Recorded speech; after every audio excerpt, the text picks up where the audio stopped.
वडोदरामध्ये 13 मार्च रोजी रात्री 12:30 वाजता घडलेल्या अपघातात 37 वर्षीय हेमाली पटेल यांचा मृत्यू झाला.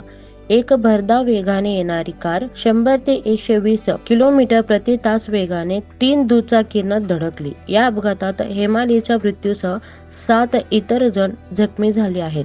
CCTV मध्ये या घटनेचा व्हिडिओ कैद झाला आहे, ज्यामध्ये एक युवक गाडीतील ड्रायव्हरला आरोप करत ओरडतो, आणखी एक राऊंड. पोलिसांनी कार चालक रक्षित रवीश चौरसिया आणि त्याचा मित्र प्रांशु चौहान यांना अटक केली आहे.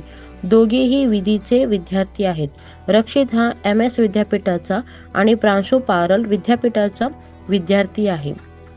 हेमाली तिच्या मुलीसाठी रंग खरेदी करण्यासाठी अहमदाबादहून वडोदरा येत होती. त्यावेळी अपघात झाला. रक्षित आणि प्रांशु हे दोघेच ड्रग्ज घेत होते, ज्याची चाचणी अपघातानंतर करण्यात आली. रक्षितने सांगितले की माझी चूक माफ करण्यासारखी नाही. मला त्या कुटुंबाची भेट घ्यायची आहे, पण माफी पुरेसी नाही. प्रांशुच्या वडिलांची व्होक्सवॅगन व्हर्टस कार अपघातात सहभागी होती. कार रक्षितच चालवत होता आणि त्याने दावा केला की त्याला ऑटोमॅटिक गाडी चालवायला माहिती नव्हती.